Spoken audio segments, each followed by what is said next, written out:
Hello folks, well it's Saturday and we've got a Harvard H403 Good Buddy. Now some of you will know that I don't like these, and it's not because they don't work, it's a reliability issue. You do one thing and something else fails. So they were a cheap set, and in 1983 you could easily pick these up for £18 brand new. But they were a £49.95 recommended price set. Got a lot of features and it made them popular. The vertical meters well liked. You've got the public address, high-low power on the front, RF game, and this one's in immaculate condition considering its age. Self-tapper screws, which is awful. All the corners are sharp. You really got to watch you don't cut yourself. They have this power connector which hasn't been available for decades, but we have now got them. It's the same as the LCL communicator in H403DX in that respect, and this one has come with its original power lead. So we've got a moulded one.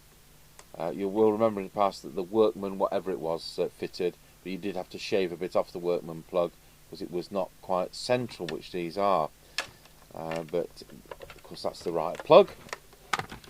So we will plug that in, and on top of that it comes with the original microphone, which is always nice. Now I don't think we're going to be doing any tests with a standard replacement mic as a comparison, because it's a uniquely wired microphone. So I won't have a test mic, and I really don't want to spend the kind of money making one up just to use on the odd Harvard Good Buddy. So we've got the actual Harvard Good Buddy microphone which comes with it. So this has been well looked after. These are very susceptible to rust more than any other radio. So you usually find them with a very corroded chassis. I wish I could spot one quickly on the floor. I probably see more of these as scrap chassis than anything else. But we've got this Cobra here, which it would be typical of how you'd see a Harvard Good Buddy. So this is really being looked after, and it's being kept in a nice environment by the looks of things. I won't take the case off yet because we'll go through its parameters. I've also printed off the instruction book. I know we've covered these before, and I may as well send that back with the set. I don't know whether the customer's got it or whether he wants it, but he's going to end up getting it. It does say 4 watts max. Read into that what it says. It says 4 watts max. It doesn't say it will do 4 watts.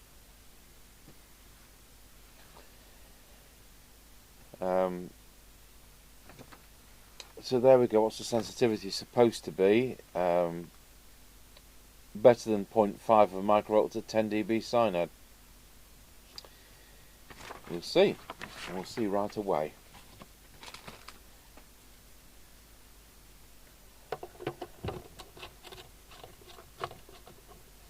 So we're all plugged in. Need to plug in the test equipment.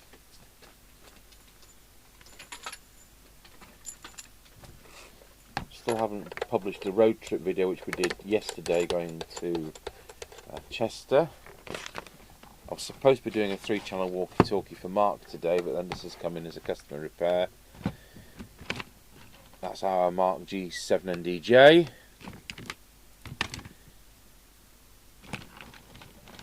Oh, where's that gone? That's the public address speaker.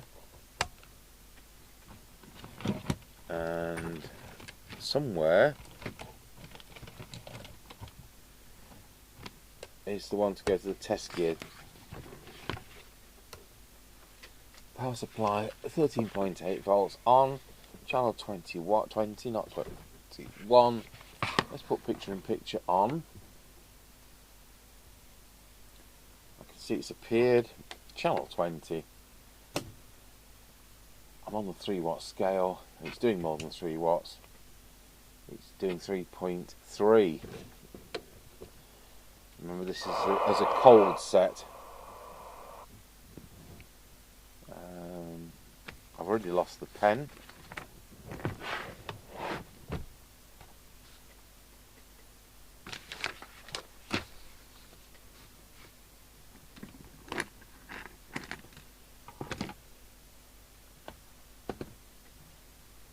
going to make sure I photograph the inside of this one because it'd be nice to build up a few of those photographs.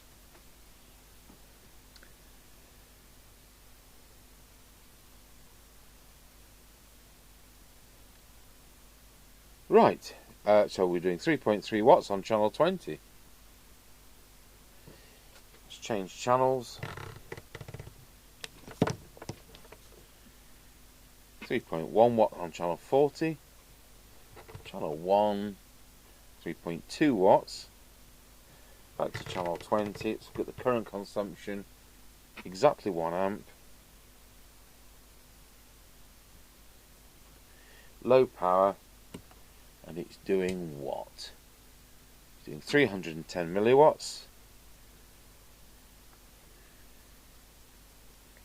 Deviation, for what it's worth on this test set, well, it says 3.5. I can believe that.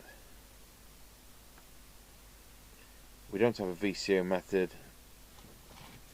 Let's look at the frequency. Test set's been on about 20 minutes, so we're not going to be super accurate at this point. Oh my goodness, that's awful. That's so far off it's illegal.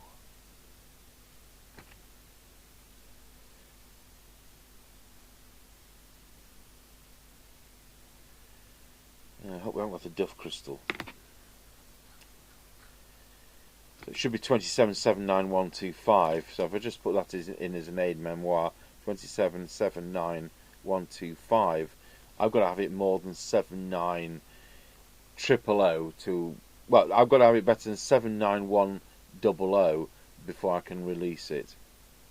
So that's like between channels. It's that bad.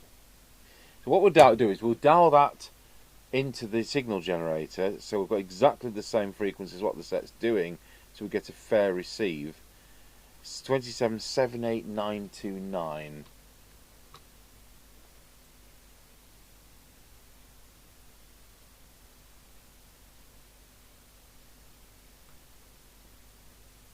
There we go, 2778929. Let's check transmit. 2778929. There we go, back to receive. And let's put some signal on. We're at 1 microvolts. Make sure the RF gain's at full. And it's receiving fine. So let's look at the synod meter.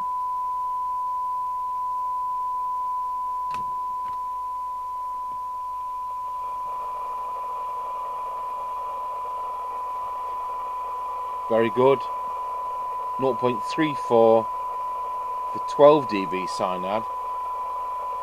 So there, they say better than 0.5 for 10. It's 0.3. Excellent. I don't think we'll be getting anything more out of that, but if the detector's out, we'll be getting it worse, won't we? 0.62. But it doesn't sound like the detector's out. Let's have a look at the squelch. Turn the squelch to full on the radio. And let's put the cameras onto the attenuator. That camera's moved as well. These mice.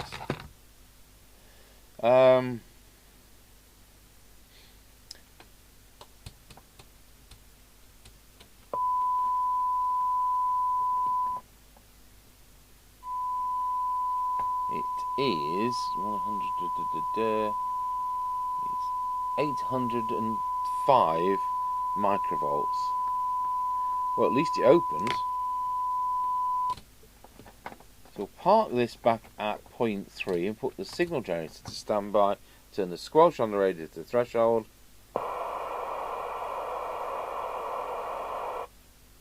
Switch the signal generator back on.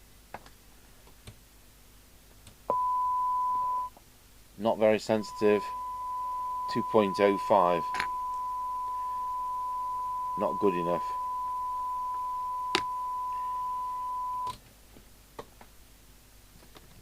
Right, so let's look on transmit. When we press transmit, what happens on the meter?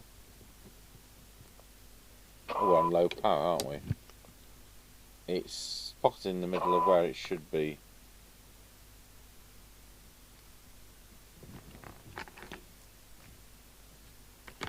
and on receive 100 microvolts, and where is it?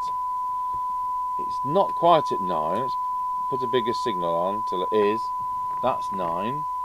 It's 260 microvolts. You see, it's a lazy needle. Everything's adjustable on these, if I remember rightly. And public address.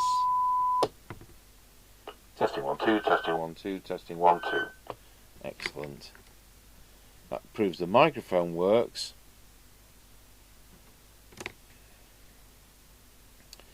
Right, so on the face of that, it's a retune and test. But it's if we can get it on frequency. There's the rider. So hateful. Oh, these are machine screws. Oh! So how come I've always seen them with self-tappers? Does that mean everyone I've seen has had the wrong screws in? Oh! Well, that's an improvement. Yeah, machine screw. I'm telling you how hateful the self-tappers are in these, and they're all machine screws. You can see the kind of all this wiring. I don't think we suffer from dry joints with these. Just check these screws are tight. It's important for the earth bonding to the chassis.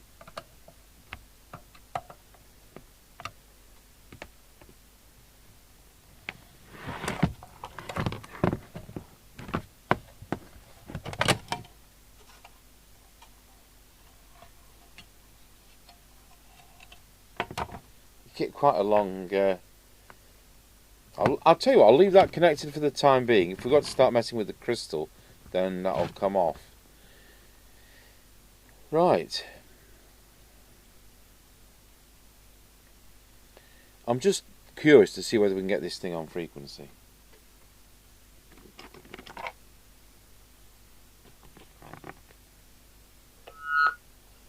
We'll just take it out of PA. And we'll go back to the main meter. Of course we won't go back to the main meter, we'll go back to the frequency counter. And we'll look at whether we can get it on frequency.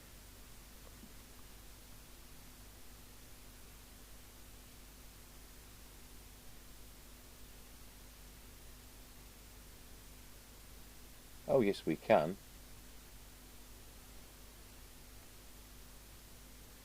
So it's just either old age and poverty, or it's been fiddled with. Wow. I will double check that later. What have I left it at? I usually leave them slightly high. 27,79129. Wow, wow, wow, that's good. What we need to work out. Now this is a scan of a photocopy. Back in 83, every set we bought and sold in our shop, I whipped out the instruction book and photocopied it on a good photocopier. And now I've scanned those photocopies, so at least I've seen the original. And they're as good as it gets. Scanned from a photocopy. So our transmitter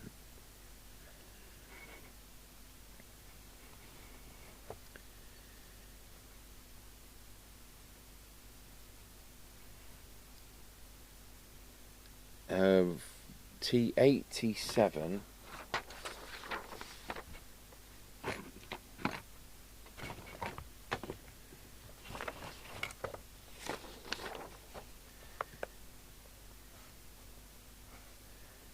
this is in reverse order. T8, T7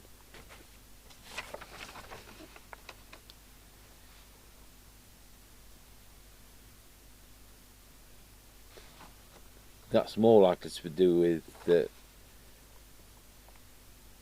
that's more likely to be done on the spectrum analyzer. Let's have a look.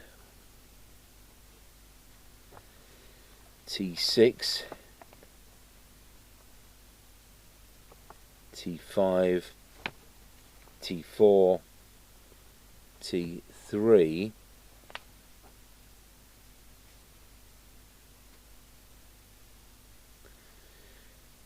'17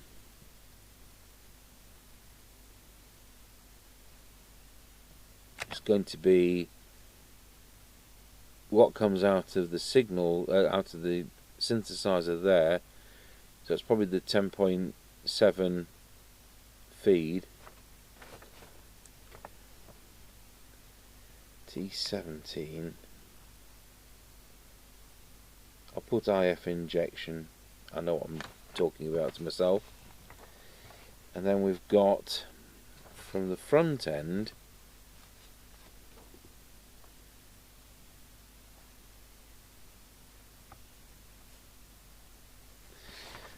so we're now the opposite way around. It's T9 first, last, first. T9, T10, T11, T12, T13, T14, T15. It's a bit unconventional, a bit like the communicators, well, the Manikestrel did yesterday. T16 is the detector.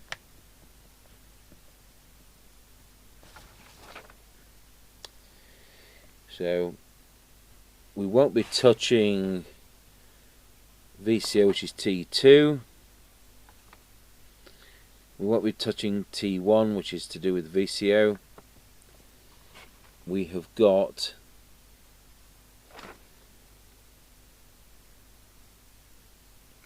where is, let's put a list of VRs. VR1, VR2, VR3, VR4, VR5, VR6, I've no idea how many. I'll just carry on writing in these numbers. So we've got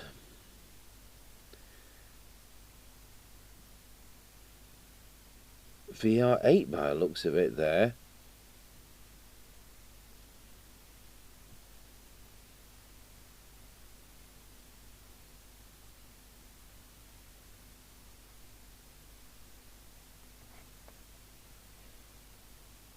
Is that power?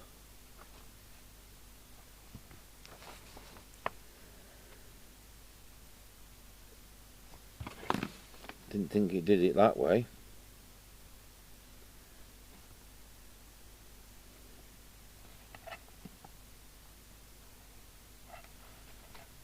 We've got VR2, which is going to be to the RF meter.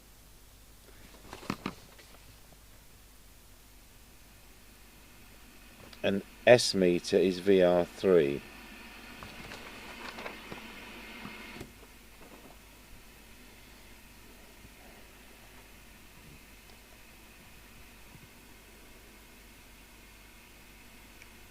It actually goes through the audio goes through an output transformer, so it's like it's a modulation transformer had it been an AM.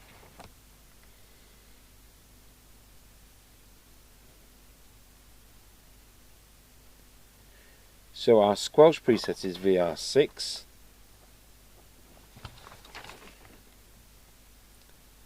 And is that deviation or is that mic gain?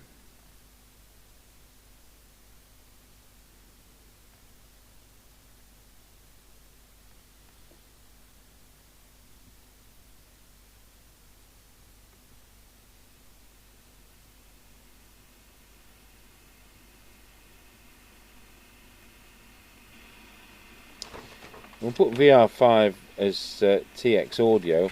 I'm not going to put deviation because it may not be. It may be mic gain.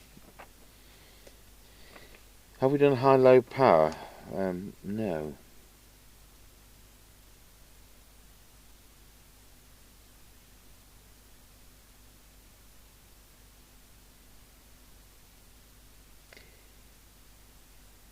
that VR goes to B. That VR6, which said power, is low power.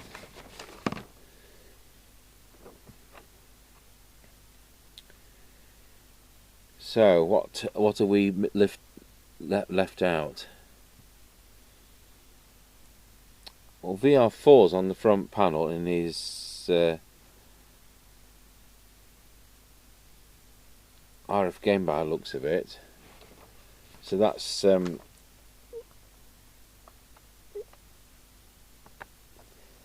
where that is. So they've not had different designations for presets as to the front panel ones. VR7 is going to be volume.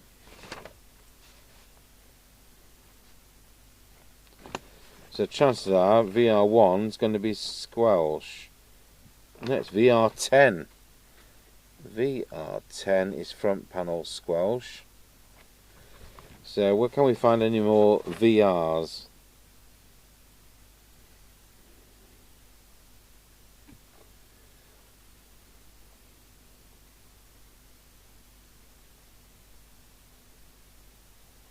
We've got to find out where they are on the board, because oh, it is screen printed. I'll take my words back. I was about to say it's not screen printed.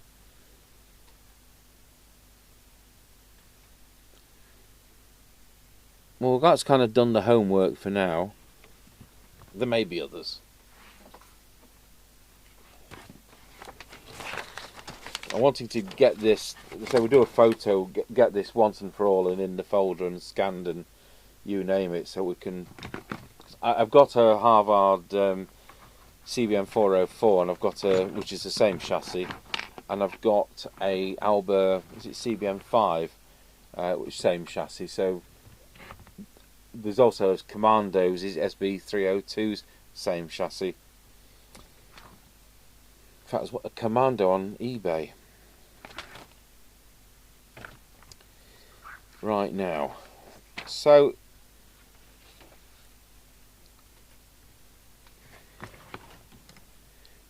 T6, T7, T8. Nothing seems to be messed with. It's a very genuine set. 876. I think that'll be 5. It'll be 543. Of course, if they've put the can on top of the writing, it's difficult to tell, but that's what it'll be. So if we start here with our tune-up, that will be the sensible thing to do. So we're on channel 20.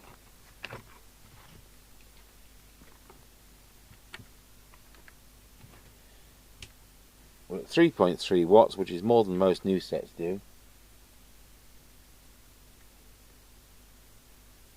That was spot on.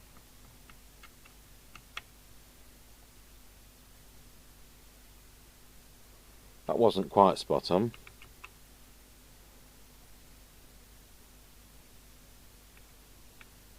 That was spot on. Now we'll go into the funny shaped ones. What did John Cleese say in Faulty Towers?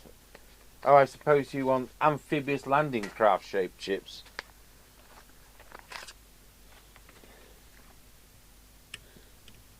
I don't like the shape of your chips, said the kid.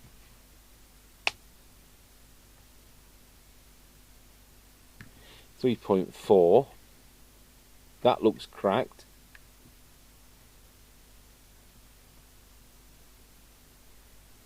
3.4. I'll do this with care because it may not be.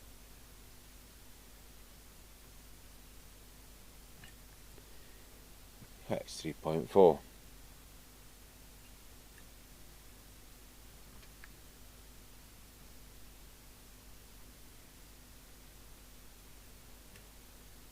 When I'm going to put down 3.5 because when it's cooled down a bit, it's going to be a good 3.5. Remember, I've said a million times before, this is a commercial test set. It doesn't read the interference, which is out of band. So if we put this on a hobby meter, it will be beyond 4 watts. But I like to put down what it's actually doing on 27 megs. We'll put it down as 3.5. Current consumption is now 1.005. We improved efficiency and got a tiny bit more out of it. Let's have a look at channel 1. It's 3.4. If we look at channel 40, it's doing 3.3. Go back to channel 20. Let's see whether we can get the low power to be exactly 400 milliwatts. So we're looking for VR6, was it? VR8.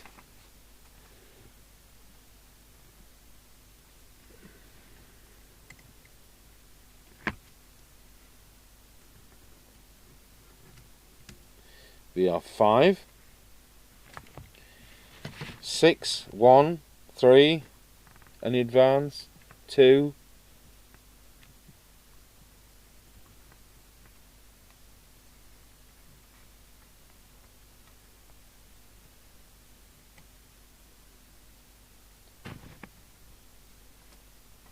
switch it to low power.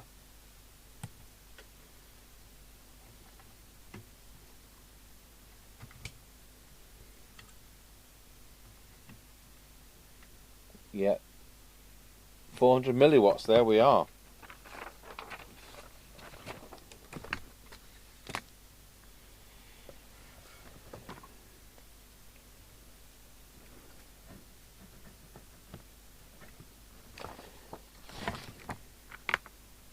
So I think VR1's going to be a deviation. We didn't find where it was, and I can't find it on the circuit quickly. So I think that's going to be mic gain, which we don't need to alter. But we can prove it.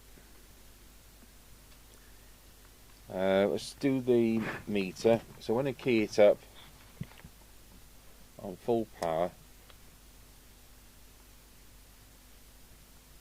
it's supposed to be in centre of the red zone.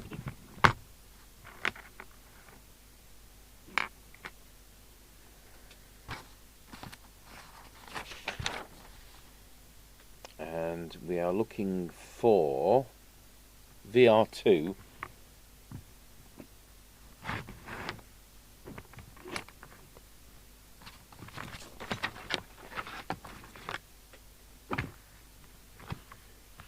VR2's there.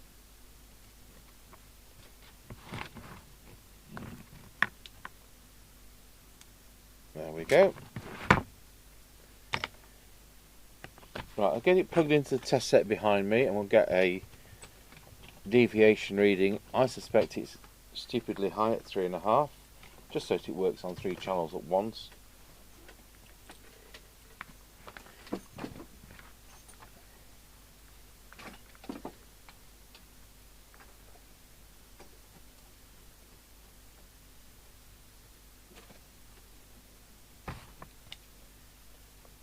Voila, it's 4.5. I think it's going to be VR1.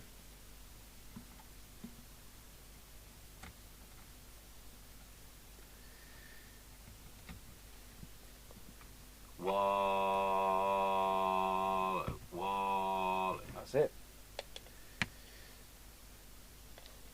I'll just plug it back to the test set, then we can verify mic gain. Turn that off. Save a bit of electricity. This is still daylight and we've got solar panels here, so. Right, let's turn my talkie-walkie on.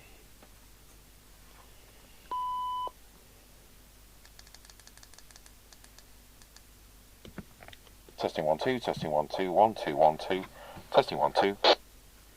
So we thought that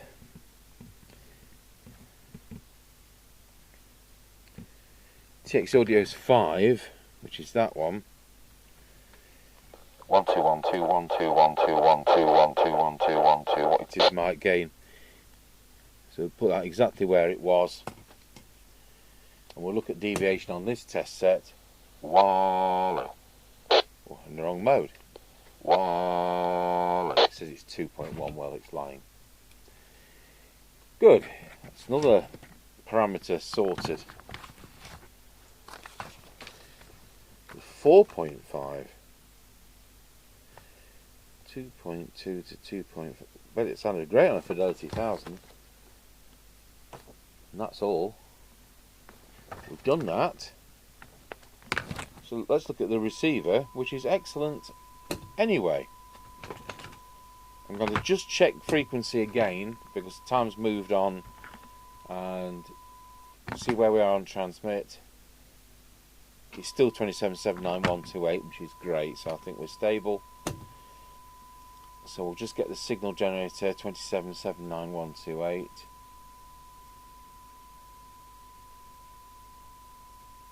It's coarse and not fine.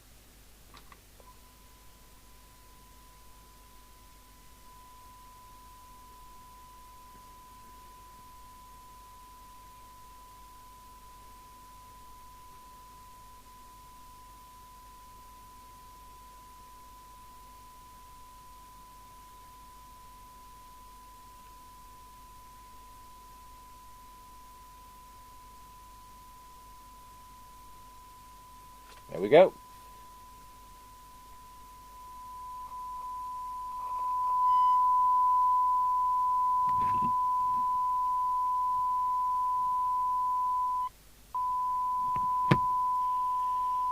Doesn't like the load.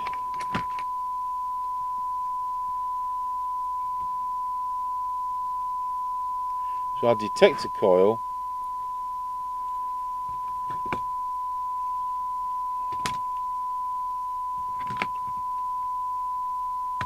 is going to be that hidden one down here somewhere.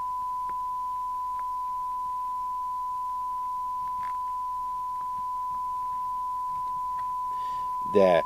You see the chip, the FM chip is just here. So amongst that wiring is going to be, just get to it, our detector coil. And it was slightly out.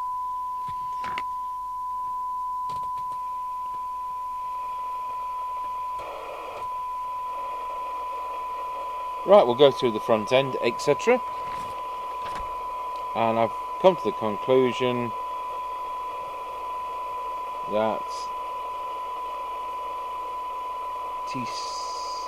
T9's our first. So where's T9? That's T9.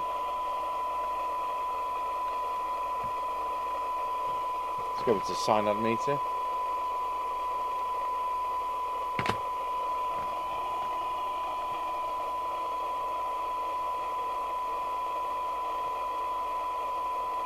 That's already at optimum. So is that T10? Yes, it is. That's optimum. T11. That's 17. So that's our IF injection one. I may as well do that.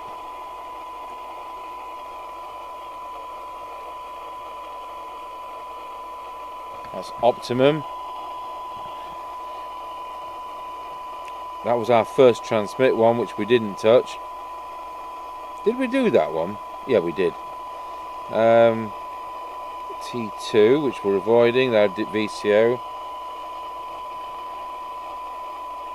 So there's our front end. 9, 10.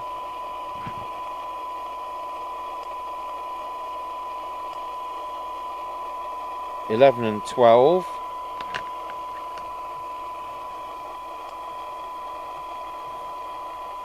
Just turn the signal like these will be IF.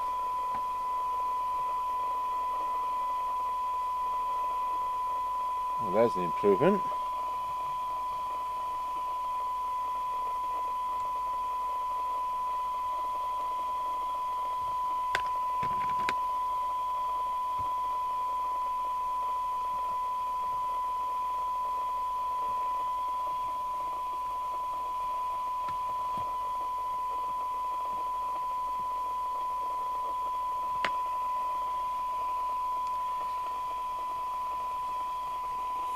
$13.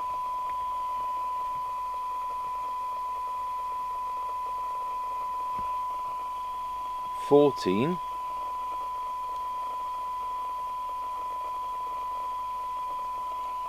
15.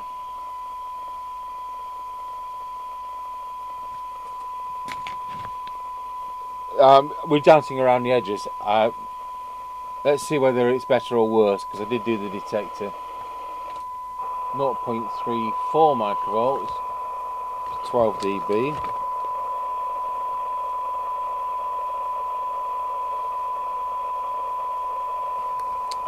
Where's our 10? Out there, 0.3. It's exactly the same. And our 20.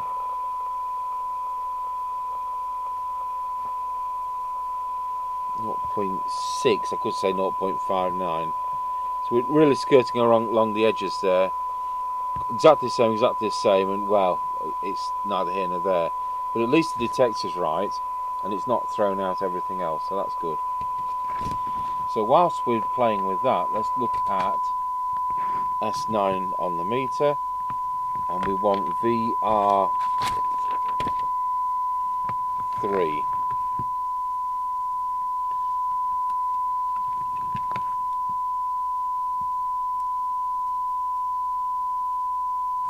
Which is there. It's now 100 microvolts. Squelch. Now that could have come right with doing the receive. Squelch to full. Let's put the attenuator on. And what have we got?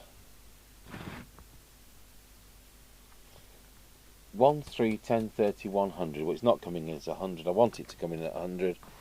So our squelch preset is 6.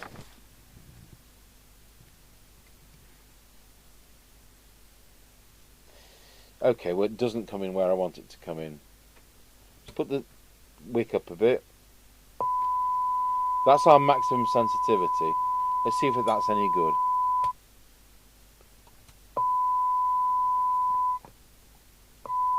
So at that we've got 270 microvolts. So put that down provisionally.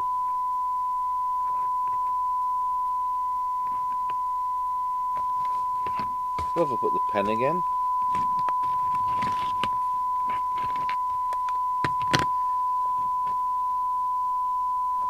So has that fixed the other end, which was insensitive? Signal generator off to standby. Set the squelch on the radio. Signal generator back on. And there goes the phone. Okay, we were just about to test the squelch, weren't we, before being so rudely interrupted by the phone. So we've set the threshold on the radio. Let's see where it is.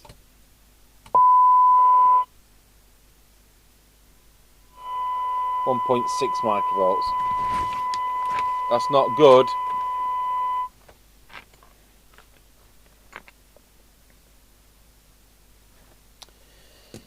That could be a scratchy corner.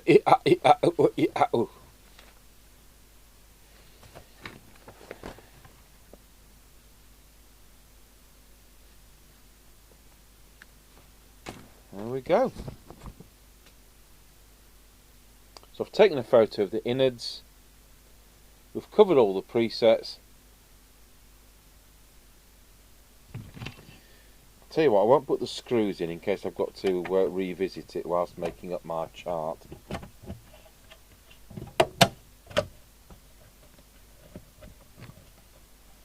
You know what, that's the wrong way round, isn't it, on these? It's that way round. Do watch yourself, it's such sharp corners.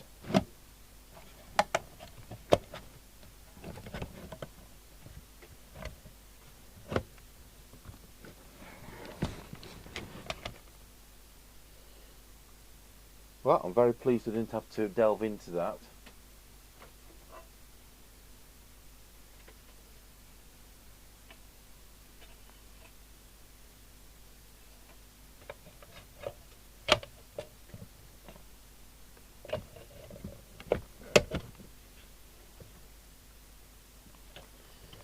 That's the wrong way as well.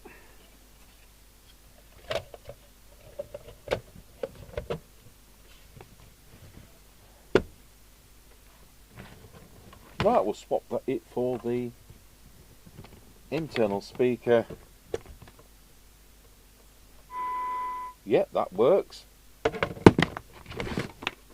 And from the test equipment,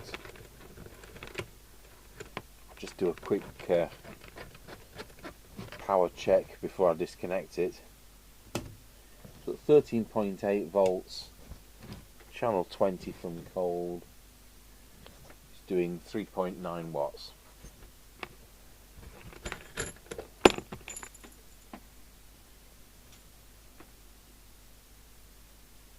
So I'll be telling Mr. Chippie on the I've had this as a comment. Yeah, I've got down this is 3.5 watts. This is when the set's warm. It's been transmitting for what, 2.5-3 minutes. The power drops, and I've then said to Mr. Chippie, we're doing something different, like 3.8 watts. You said it was 3.5 watts on the chart. Well, it was, but it won't be when it's cold. So, it all doesn't matter anyway.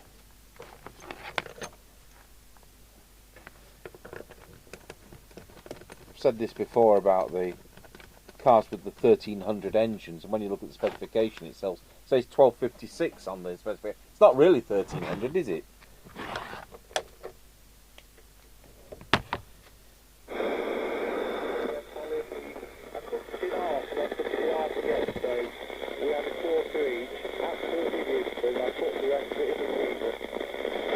Well done, Roger.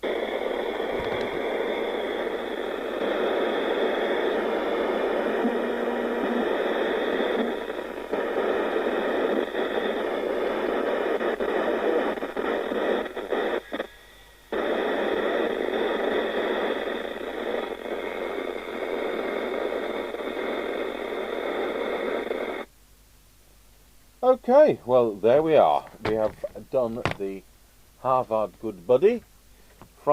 These are about 1982. They weren't in the first run-up of sets. This is when sets started to become cheaper and breaking the £50 value for money barrier. So thank you for watching, and we'll do an on-the-air test quite shortly. And I'll just say once again that we now have these power leads available on eBay.